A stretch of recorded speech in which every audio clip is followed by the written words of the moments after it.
loose now. Now we got to get up in there and get that top nut loose.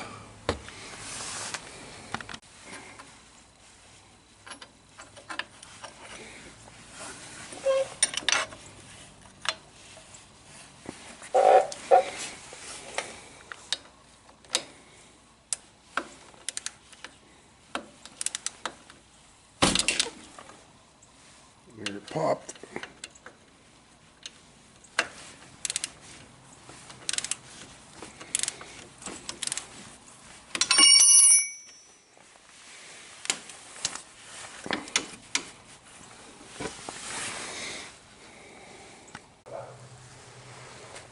Alright, I got the one side out.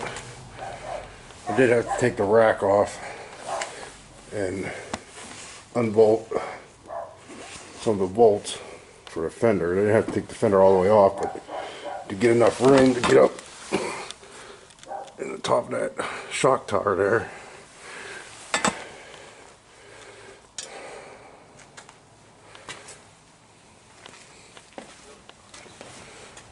Now I'm going to put it back on and then do the other side.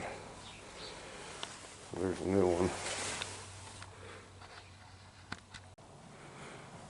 Alright, so we get the new shock in there.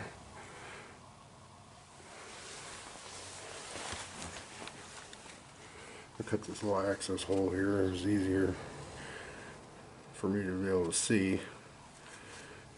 I'll just cover it up. I didn't want to take the fender completely off, but I unbolted it in a few spots to give me enough room to get in there.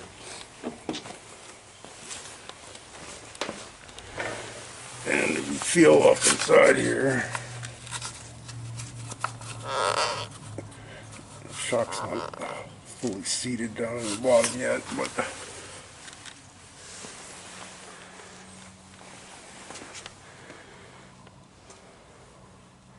it's in there.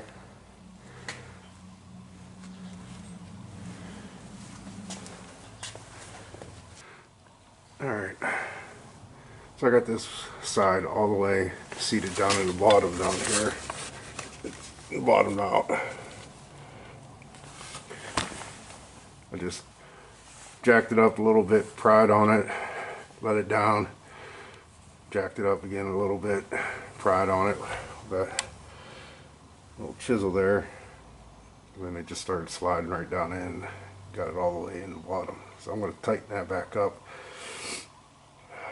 and then move on to the other side.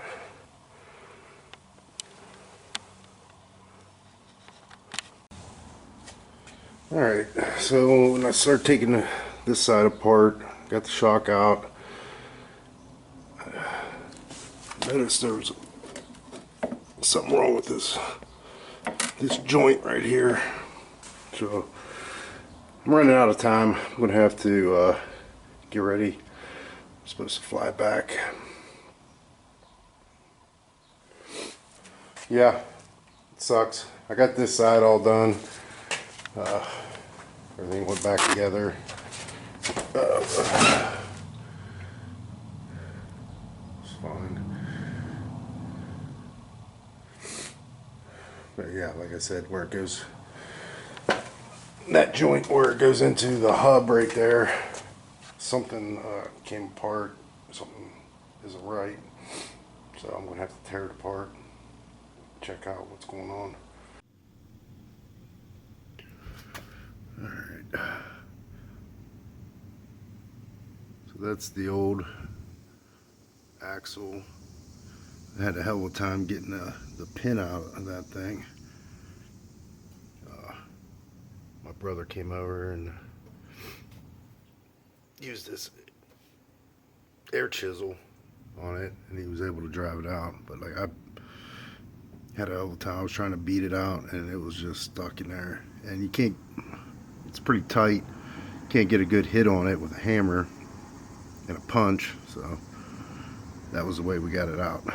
So today, it's been a few months since I started on this and just hadn't got around to working on it. I got frustrated whenever I couldn't get the pin out of the old axle, but I just have it kind of sitting in there.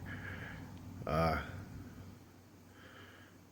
have to get the shock put in place. That's what started this whole thing. And then whenever I went to take it apart and change out the old shock, the CV axle, the CV joint itself came apart, and that's where we are. So I ordered a new front axle, and now that we got the old one out, we're going to put it back together. So today, also, this side here we already put back together, but I'm going to take the caliper back off of this side, and I'm going to change the front brake pads because they're really wore down. So that's the plans for today. Try to get this thing all put back together.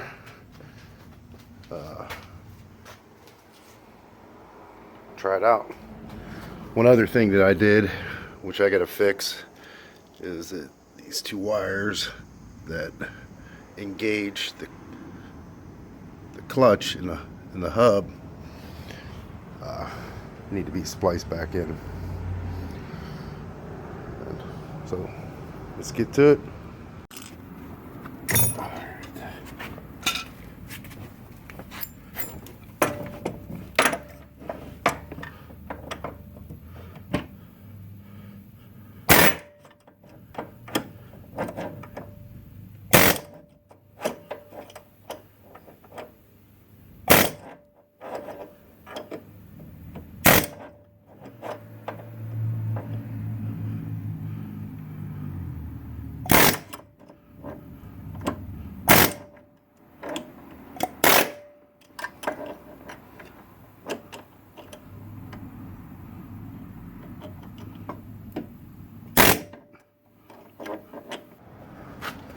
Alright, so I got the pin in,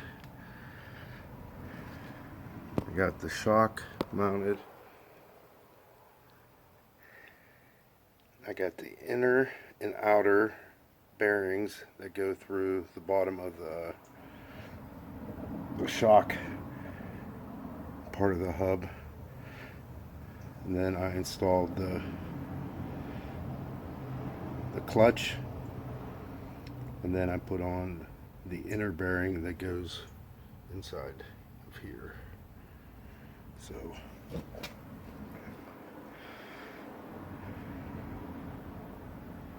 that's where we are right now. I put a little bit of light grease on the bearings just to lubricate them up, and it'll mix through. I'm going to fill the hub through the fill hole right here. With automatic transmission fluid, but it'll mix with that grease and it'll have everything lubricated. It might thicken it up a little bit, but it should be fine. So next we need to install the hub, and then the outer bearing that goes on the hub. And then you have a washer, which I got couple new washers there.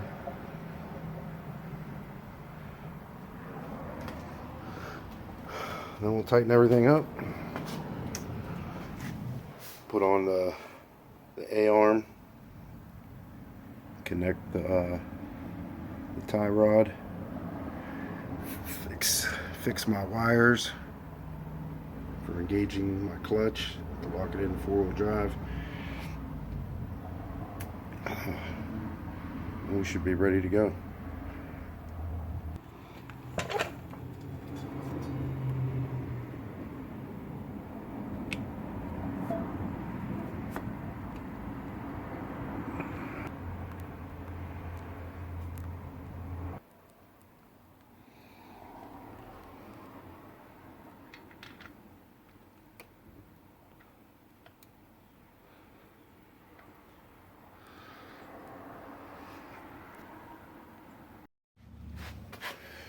Alright, I got this side back together. Got the new brake pads in. Still have to splice this wire here.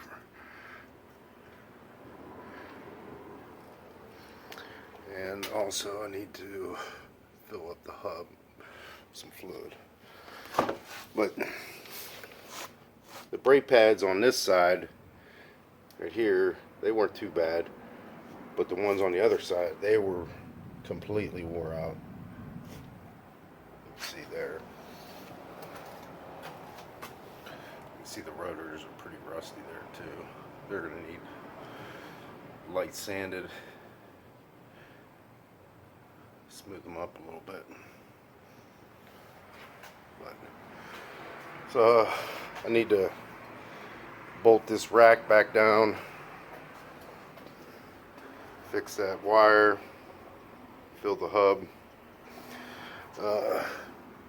bolt that back up there, bolt these splash guards on. I got the one just sitting in there right now, and then that screen goes in between there, protect the radiator from getting all plucked up and damaged. And then I gotta bleed the brakes because I cracked it loose on this side here. You can see a little bit of fluid on the ground there. So I need to do that as well before I put the tires back on. And then that's it.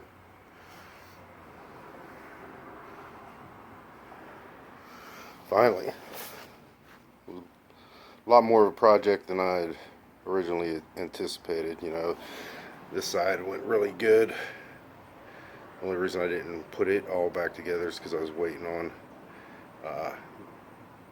to change the brake pads, and also well, that was the main reason I didn't finish up that side. But it's been a long time. I started on this this past winter, and it's almost the end of summer now, so I just got frustrated with this pin, couldn't get it out. Ended up having my brother, he came over, used the air chisel there. He was able to get it out. He worked on it though. He spent 5 hours over here trying to get that pin out, so it wasn't easy for him either. But I know hitting it with a hammer wasn't cutting it, just because you couldn't get a good hit on it. But now we got it all back together, and we'll have to take it out for a test ride, see how everything's working.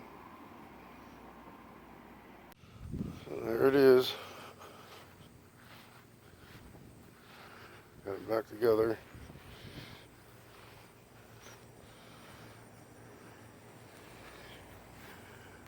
There's the new shocks in the front. Oh man, they make a huge difference.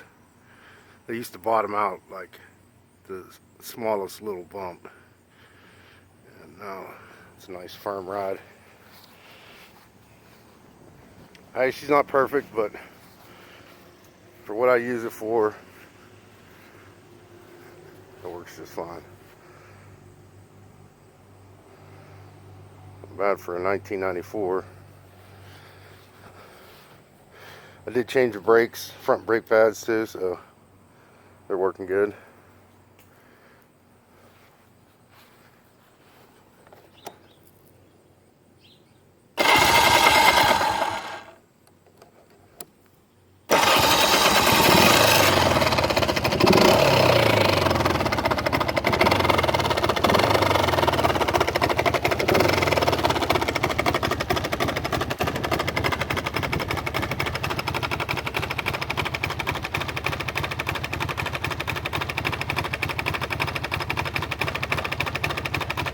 Starts right up.